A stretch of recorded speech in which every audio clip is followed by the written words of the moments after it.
Bienvenue dans ce nouveau tutoriel qui est entièrement consacré à Artivive. Artivive, c'est une application qui permet de faire de la réalité augmentée. Je vous avais déjà fait un premier tutoriel qui passait par une des options qui est l'option 3D dans Artivive. Donc Artivive, vous le retrouverez sur le site artivive.com, c'est dans la description. Là, je vais vous faire, suite à certaines demandes que j'ai eues, une application plus directe parce qu'on va passer sur le mode 2D. On va faire juste une petite animation, comme ça va permettre de regarder un petit peu ce qu'il faut préparer comme élément pour l'animation. Sous After Effects, Photoshop et After Effects, un petit peu d'Illustrator aussi, et surtout après on va passer directement, vous allez voir que c'est beaucoup plus simple. La dernière fois, on rentrait directement dans quelque chose qui était un peu plus compliqué, qui permet d'avoir un petit peu de relief sur l'image. Là, on va voir comment est-ce qu'on peut très simplement intégrer une image animée dans notre scène de Artivive. Voilà. Donc on est parti. Pour ce faire, on va partir d'abord avec voilà, une image que j'ai préparée, c'est un fichier Photoshop qu'on va ouvrir donc naturellement dans Photoshop. Comme pour la dernière fois, on va faire tous nos éléments en 1000 par 1000 parce que comme ça va nous permettre de gagner du temps sur tout ce qui est manipulation et tout ce qui est animation dans After Effects, Artivive, etc. Et puis c'est bien d'avoir tout dans un même format. Je le fais en 1000 par 1000 essentiellement parce que la plupart de mes photos sont elles déjà réalisées dans un format carré. Donc 1000 par 1000, je ne vous fais pas un dessin.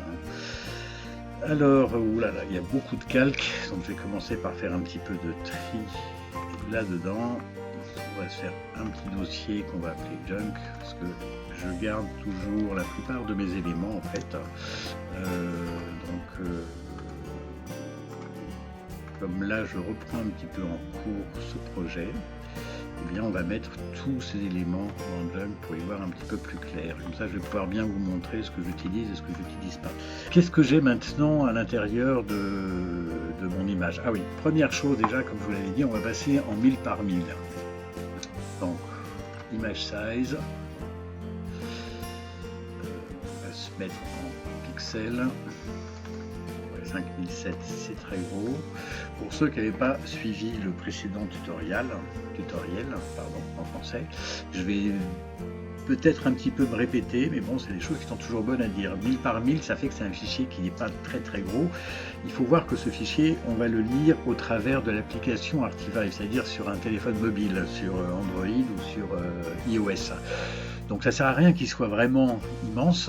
Et même, moi j'ai testé les applications donc sur Android, je le teste sur un G4 qui est un téléphone qui est vraiment pas très performant, sur iOS sur un iPhone 6. Mais le fait d'avoir de réduire, une fois de plus, c'est un peu comme quand on travaille pour le web, on va réduire les images tout de même pour privilégier les performances des outils qui vont avoir à regarder ça. Sous Android, si on a un téléphone qui n'est pas très puissant, ou voire même si on a un iPhone 4 par exemple, on peut charger Artivive sur l'iPhone 4. Dites-moi dans les commentaires si je me trompe, mais a priori je pense qu'il n'y a pas de souci pour ça. Et on n'a pas intérêt à charger des scènes qui sont trop lourdes. Voilà. Donc on se met en 1000 par 1000. Voilà, ça mouline. Si j'avais viré mon dossier Junk, on irait un petit peu plus vite, mais c'est pas grave parce que je suis là pour meubler. Je ne vous quitte pas d'une semelle.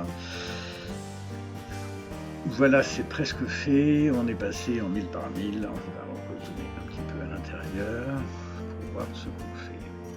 Voilà, donc j'ai un fond naturellement, par-dessus j'ai un Hue Saturation qui me permet, j'aime bien utiliser directement la fonction Hue Saturation ici parce que ça me permet d'avoir directement un résultat et éventuellement de pouvoir revenir dessus, ce qui est tout de même plus intéressant. Donc pour créer un Hue Saturation, c'est ici, on va aller coller donc dans ce menu ici, qui est un menu qui nous permet d'accéder à des effets, à des réglages directement sur un calque plutôt que de passer par image, ajustement ici. J'ai rien, on va pouvoir passer dessus. Image, ajustement qui devrait permettre lui d'afficher. Voilà. justement qui lui va permettre un petit peu plus de réglage, mais une fois qu'on les a fait, c'est gravé dans le marbre, donc on aura du mal à revenir dessus. Voilà, c'est la principale raison pour laquelle j'utilise un fond de couleur sur lequel je place un hue qui me permet d'avoir exactement la teinte que je veux au fond. Ensuite, j'ai fait un détourage de mon personnage. Donc ça c'est classique, hein, un détourage comme ça de mon personnage que j'ai pu retoucher au maximum pour avoir la forme qui me semblait la plus intéressante, en laissant parfois des imperfections et en essayant de lisser. J'aime bien faire des traitements qui sont plutôt graphiques, donc je joue dans le détourage en fait pour gagner ou pour supprimer certains éléments. Ensuite, j'ai dupliqué cet élément et je l'ai repassé en noir pour faire une ombre, qu'on ne voit absolument pas là, voilà, on va la voir, hein, pour faire une petite ombre portée. En la faisant directement à la main comme ça, c'est pareil, hein, j'ai tout de même accès à beaucoup de paramètres différents, je peux toujours les modifier. Donc moi je suis, plutôt que de passer par un effet que j'ajouterai au calque, ici on a l'effet Drop Shadow. Drop Shadow, c'est ce qui me permet de faire une ombre. Personnellement, moi je la fais à la main. En la faisant à la main, ça permet déjà par exemple de la déplacer visuellement. CTRL Z pour la remettre en place. Je ne suis pas sur le grand calque, de la déplacer. Voilà. Là, j'ai un outil qui est tout de même plus approprié dans des démarches artistiques. Hein, je vous ai parlé de web tout à l'heure, là on est véritablement quelque chose qui va aller dans une exposition. En allant dans une exposition, il faut tout de même qu'on apporte le maximum de ce que l'on peut faire. Et par-dessus tout ça, hop, un nouveau Hue Saturation. The Hue Saturation, qui influe aussi sur celui-là, faites attention. Ce Hue Saturation, il me sert à donner une teinte générale, hein, et qui me donne une couleur qui n'est pas loin d'un sépia, mais en gardant tout de même certaines teintes à l'intérieur. Voilà, donc là j'ai mon élément qui est créé comme on l'avait fait la dernière fois. Je vais sauver les éléments séparément, donc, mais là pour les utiliser dans After Effects. Donc je vais faire un bloc avec voilà, mon fond. Donc mon fond, CTRL SHIFT ALT S pour le sauver dans un format, on va le sauver en PNG de nouveau. Donc en taille il fait bien toujours 1000 par 1000. PNG, je pourrais le sauver en JPEG, il n'y a pas de restriction de ce côté là, mais disons qu'en PNG ça me permet d'avoir tous mes fichiers de la même manière, même taille, même configuration, même type de fichier. C'est tout de même prudent d'avoir des petites routines comme ça, d'essayer de garder les mêmes formats, les mêmes types de fichiers, les mêmes formats de fichiers. Et vous verrez qu'on gagne tout de même pas mal de temps dans ce genre de démarche. Je vais le sauver. Où est-ce que je vais aller le sauver? Alors, je ne vais pas me mettre là-dedans, je vais une toute petite seconde.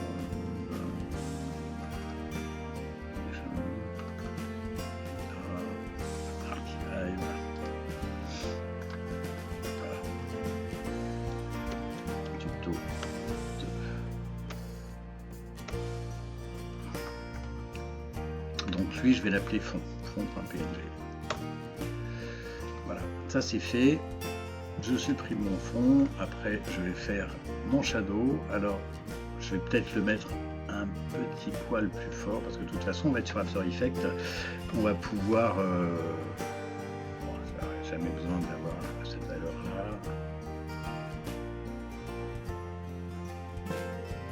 Voilà, donc CTRL SHIFT ALT S. Même chose, puis je sauve Shadow.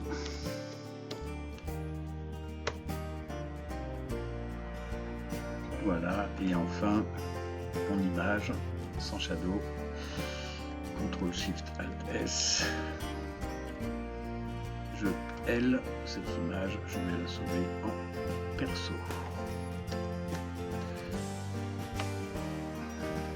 J'ai déjà un beau calage, donc je vais peut-être sauver aussi directement le personnage avec le shadow en dessous. Du coup, je vais le réduire un petit peu.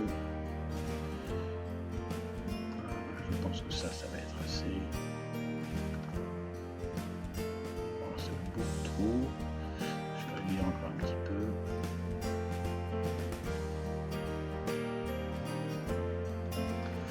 Ok.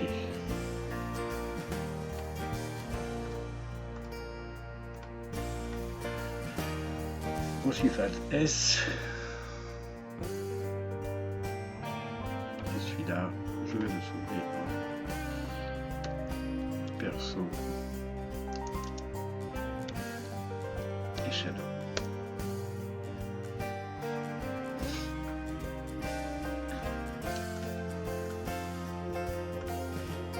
Voilà. Ensuite, alors ce que je voudrais faire en fait, c'est que je voudrais avoir dans le fond une animation d'une spirale. On va faire simple pour ce premier tutoriel, mais je voudrais bien avoir une animation d'une spirale. Donc, je vais aller, alors, on est là dans Illustrator, dans le menu ligne. Si on reste appuyé avec le bouton gauche, on a l'outil spirale. L'outil spirale, voilà. Je crée un nouveau document. Donc pareil, hein. Je vais me mettre en pixels. Et je vais faire un document de 1000 par 1000.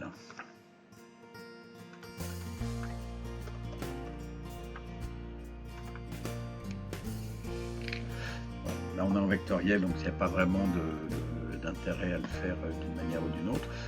La spirale, il y a deux manières de le faire. Soit je clique et je détends, et après avec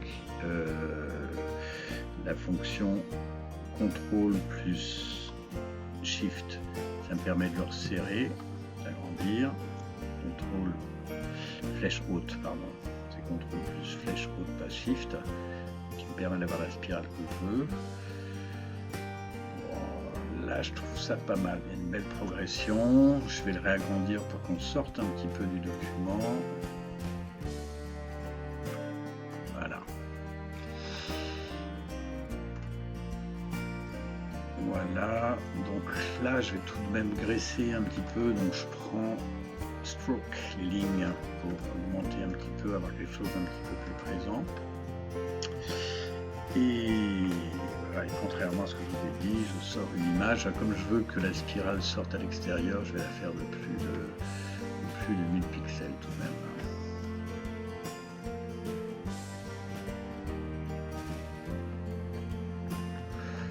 Ok, donc je vais agrandir un petit peu mon document tout de même.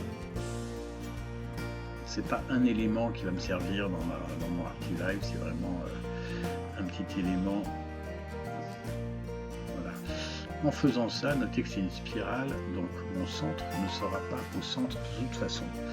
Et de toute façon, faire tourner une spirale sur son centre, ça l'anime assez peu pour être vrai. Donc on va décaler le centre pour avoir un effet qui soit un petit peu plus sympa. Pour ça, je vais sauver.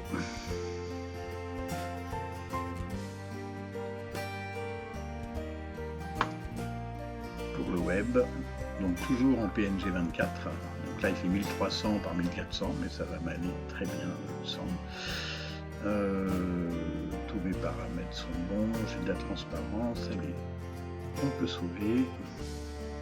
Je vais aller sauver au même endroit, ce qui m'a déjà mis. 2, voilà, et on va l'appeler sans surprise spirale. Ok, voilà, ça c'est sauvé dans spirale. Donc maintenant j'ai ma spirale, j'ai mon image, je pourrais la tester là, je pourrais regarder ce que ça donne, voir un petit peu ce que je peux en faire, mais on va passer directement sur After Effects. Attention, ok. Alors sur After Effects, je vais créer une nouvelle composition. 1000 par 1000, ah, bravo, ça a été déjà appliqué le carré, et pour l'instant en durée on va donner allez, soyons fous, 10 secondes.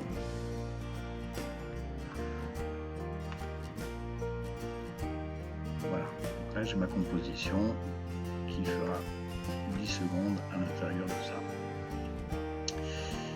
Je vais aller directement jeter mes éléments à l'intérieur, ça n'est pas ça.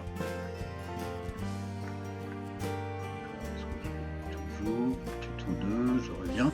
Donc j'ai mon fond.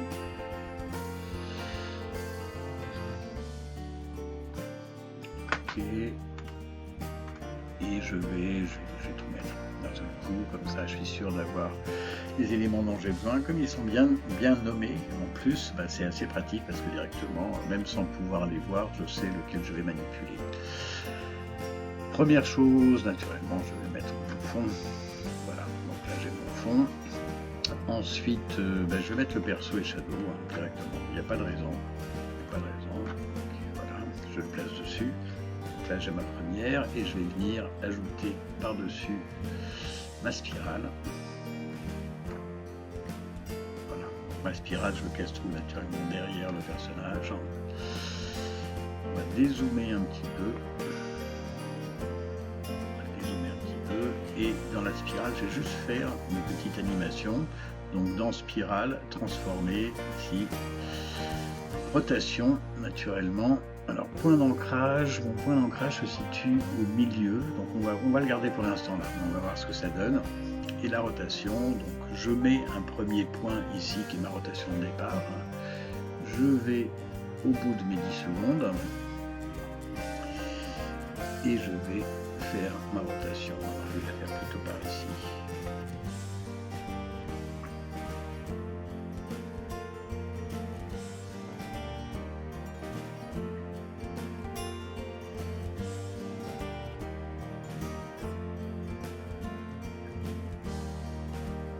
Voilà, on a une rotation complète.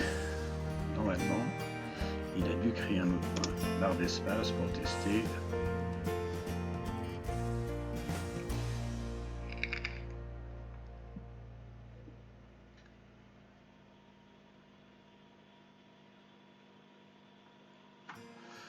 Ok, on va rezoomer un petit peu dedans tout de même pour voir, avoir une meilleure idée de ce qu'on a.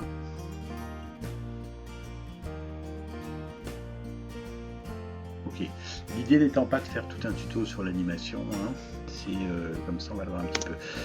Je vais tout de même réduire un petit peu l'opacité de mon fond sans mettre de clé, de ma spirale, pardon. Un truc qui est un poil plus élégant. Et je vais peut-être déplacer un tout petit peu mon point d'ancrage.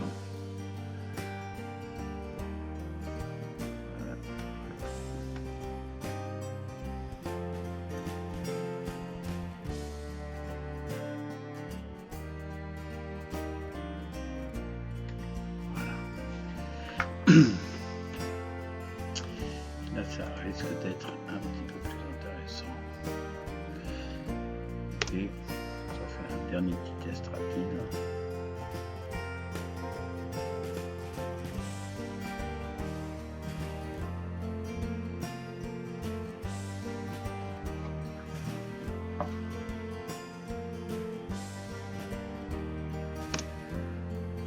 Ok, alors, une fois que j'ai ma séquence, parce que c'est un peu lent tout de même,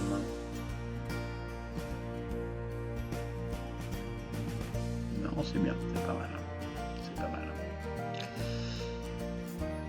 Donc faisant une boucle complète, hein, ici on a une rotation de, oula, allez, une rotation de, hop, je vais arrêter, j'ai fait une petite bêtise, voilà, je supprime. Sur mon dernier point, voilà. C'est marrant, il paraît un peu de travers, mais c'est peut-être qu'il est une fois plus 0. Voilà, une fois plus 0, donc on retombe exactement au même point. Donc ça va boucler. Alors on va aller mettre ça dans la file d'attente. Hein. Ajouter à la file d'attente de rendu. Voilà, on est dans la file d'attente de rendu. Là, on va choisir plutôt de se mettre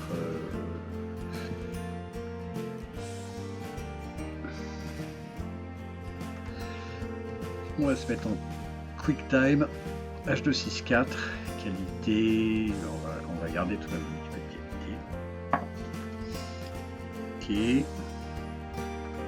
Ok. Et on va aller sauver au même endroit.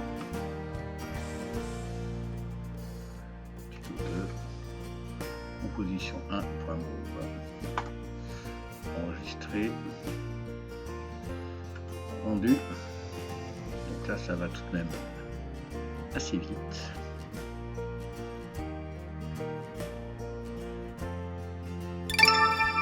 Voilà, c'est rendu. On va aller immédiatement vérifier pour voir ce que ça donne. Position 1, point move.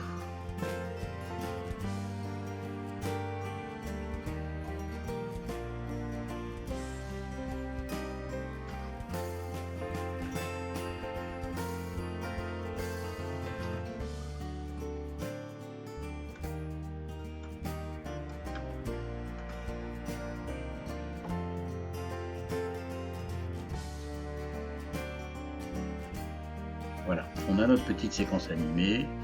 Vous avez vu, c'était relativement simple. Hein. On n'a pas perdu de temps à faire beaucoup de choses. Je referme un petit peu tout. Surtout, n'oubliez pas de sauver, c'est ce que je suis en train de faire. Bon. N'oubliez pas de sauver les différents éléments. Et maintenant, on passe sur Artivive. Voilà. Donc sur Artivive, quand vous arrivez, je vous passe le login, il faut vous inscrire naturellement, il faut créer un compte. Et ensuite, il vous faut commencer à insérer des images. Comment est-ce que ça fonctionne Artivive? Artivive, par défaut, vous aurez 2 slots qui seront libres.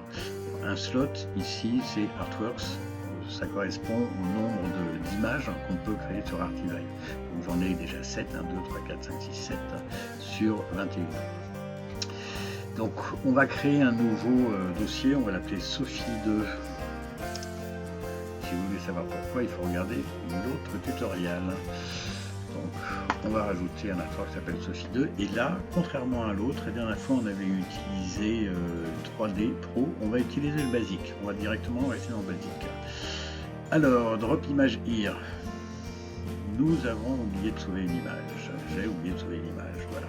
J'ai besoin de cette image qui sera l'image que je vais imprimer et en fait qui est ma target, qui est ma cible.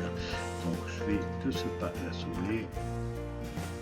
Save as. Non. CTRL SHIFT ALT S. On va la mettre en PNG comme ça. Les Athéniens s'atteindront au même endroit. Et on va l'appeler target. Ok. Voilà, donc dans Artivive, maintenant, ce qu'il nous demande ici, en fait, c'est la target. C'est l'image qu'il va reconnaître. Donc, pareil, je vais drag and dropper mon image là, ma target, je l'envoie directement là. Naturellement, si vous cliquez ici, vous pouvez ouvrir un dossier et aller chercher directement les éléments là où vous voulez aller les chercher. Hein. Voilà, donc, on n'est toujours pas dans le bon répertoire. 2, voilà, je peux donc naturellement le charger par là. Et ici, ce qu'il nous demande, et ben en fait, c'est, je vais aller chercher mon image. Ce qu'il nous demande là, en fait, c'est notre animation. Donc, je vais directement dropper mon animation à l'intérieur.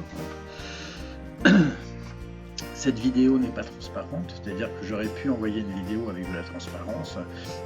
Auquel cas on aurait continué à garder le fond derrière.